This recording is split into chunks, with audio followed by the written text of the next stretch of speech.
Hello, everyone. I'm Renee Lobo, and I'm right here in Uptown Manhattan and talking to a very world-renowned sitarist, Kartik Seshadri, who's here in Manhattan for his concert. And we're delighted to talk to him. Kartik ji, this is a great pleasure. I know that you just took a flight from the West Coast and right here, so probably jet lagging a little bit, but great to see you, and a great sitarist, child prodigy, and of course one of the foremost disciples of Sitar Maestro Ravi Shankar ji, which is amazing. Being here, and it's lovely to be here in New York. It's great weather also, so everything is going well for you. Tell us a little bit about your background. You started off at the grand old age of 6. We want to tell our viewers when that's the time when people are just learning to talk and walk, and here you were really doing solo performances. So who do you attribute this to? Well, that is entirely to my family, because my mother actually trained in the Carnatic tradition of music, because I was actually born in Madras, although my childhood was entirely spent in Hyderabad. So we moved to Hyderabad when I was about 1 or 1.5, something like that. Then my father started to take an interest in the sitar. He became curious, and we had a wonderful teacher who was also from the Maihar Gharana, who used to come home and actually teach my father. And somehow it seems like something caught my interest when I was 5. And I would sit in on his lessons, and something just tapped in. And then I started to pick up and learn, and that's how it all started. But I remember one thing. I remember always enjoying music from a very young age. No matter what I was doing, if I was flying kites or spinning tops or playing cricket or whatever that was, music was a thing I would always return to. So that was very clear to me from a very young age.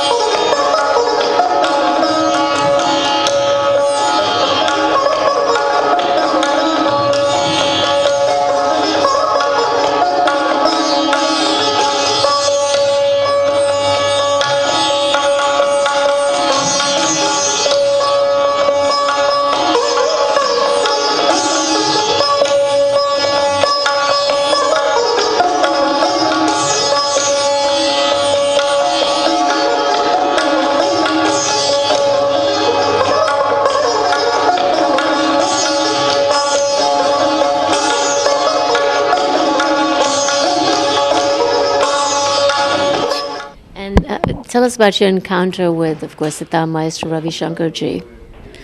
Well, a little bit of a background. So my home in India was sort of a hub, where a lot of music happened at home. And my parents encouraged a lot of great musicians, and the whole milieu was very conducive. And my taking on the sitar obviously led to my wanting to meet my guru to be. And he also wanted to hear me because I had started to establish myself in India. So he came home when I was about 6 years old, I think. No, I'm sorry, 7, 1965. Relationship started. I didn't become his disciple at that time, but I just met him, and that was the first meeting. And then, of course, later on, you were one of his foremost disciples. How was it, being taught by such a great sitar god? I mean... Well, in his case, his musical knowledge is godly. I mean, there's nothing to really say about it. Equally with that came the challenge of being with someone like him who was internationally renowned and traveling the world. And it was not a situation like he had, where he could go to Maihar and stay with his guru for 7 years and do nothing but music day and night. So in my case, what I had to do is shrink the world, make the world into sort of a Maihar, travel wherever he was. And he would fortunately also spend about 3 to 4 months out of the year in Banaras. So he had a home there at that time. So I would go spend my entire time with him, imbibing as much as I could. And then when I came to the West in 1981, I would just travel everywhere he did, or as much as possible. Kartik, the sitar player, he plays like Ravi's composition because Ravi's 85 and is now on the road with us. Well, I'm a protege of Maestro Ravi Shankar. As you know, he and Philip collaborated on this particular composition that I'm playing. The Western thing. In India, if you have a teacher, you're his student until he leaves this earth, and Ravi's still here, so for that matter, he's my teacher too. Hello. Hi. This is Marlo. Hello. I was hired to be Ravi Shankar's assistant on a film. I didn't know anything about Indian music, but you have to remember this is 62, 63. The Beatles hadn't gone to India yet, and I had to notate his music, and I had to do it on the spot with 16 musicians waiting for the parts. He did it. Look at that. That was my first encounter with Ravi. I know. I've been learning from him ever since. You're the junior Superman. He's a born teacher. He teaches. When you're in his presence, he begins to teach you. The structure of the music is very different from Western music. In Western music, you can say in a very oversimple way that the tension of the music is between the harmonic movement and the melody. And Indian music is different. The dynamic is between the rhythm and the melody. There is no harmonic movement. So suddenly, the whole parameters have changed.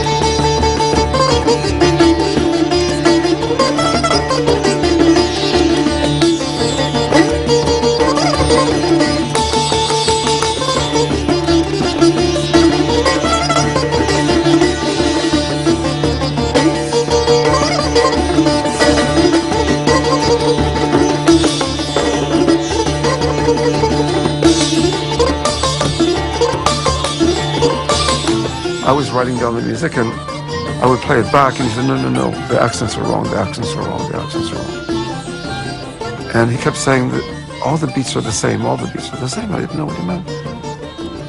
And finally, when I realized that if I looked at it in a certain way, I could see that everything added up to 16. I said, oh, every phrase is 16. And I said, oh, then let me have a bar line here and a bar line there. And I got rid of all the other bar lines. And then I played it for him.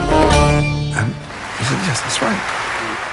Do you feel that all those musical influences, going out, traveling with him, imbibing those musical influences with your guru around you, that made you where you are at this time with, multifaceted in terms of music?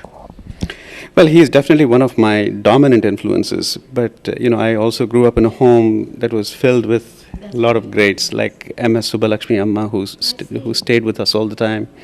She's distantly related to us, so she has a very close family tie. All kinds of great. It's in your blood. It's in your generations of. Ali Khan Sahib used to live in Hyderabad, so I had close ties to him when I was a child. Munawar Ali Khan Sahib, his son, used to attend practically every concert of mine when I was young.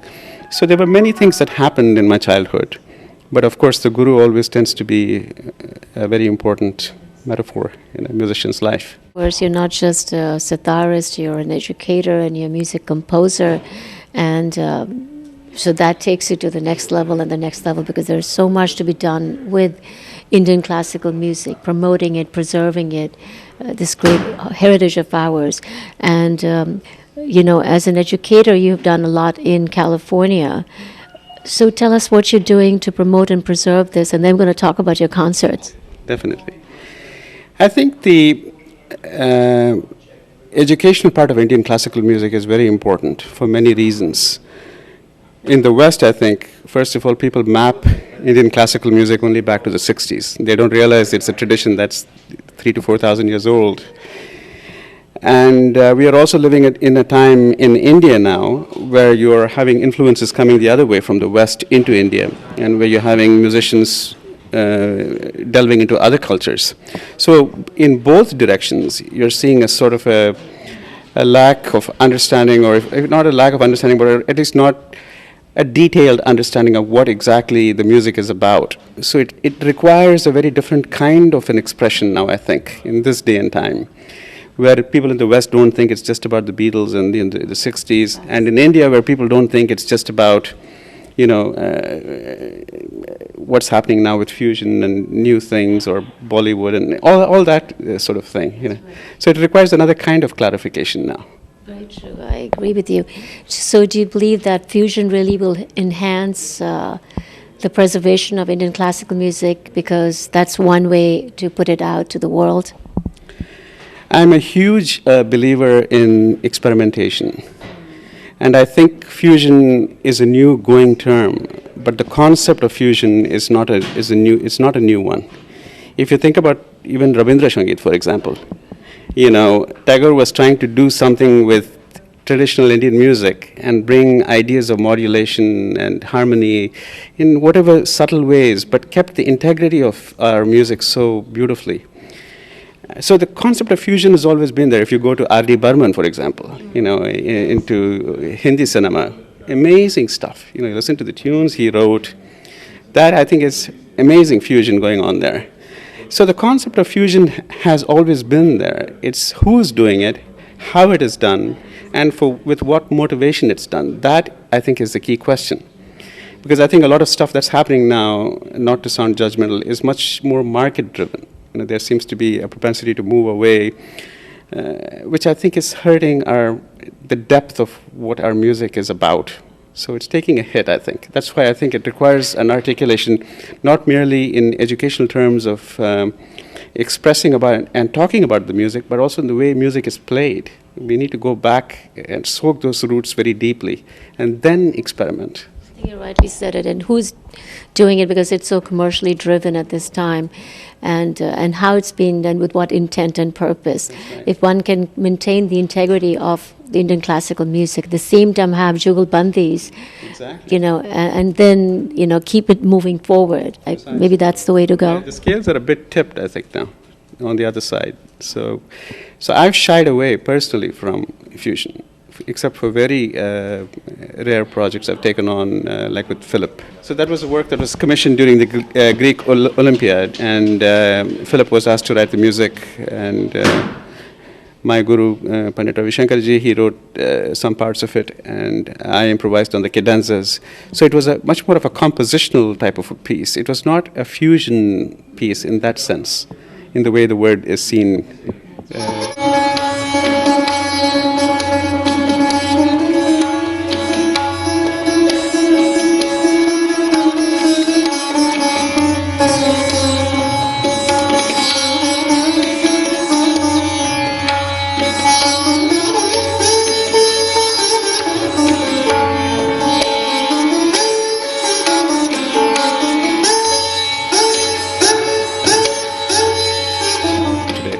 Working with Phil Glass, who's very, very well known in the Western world. Right.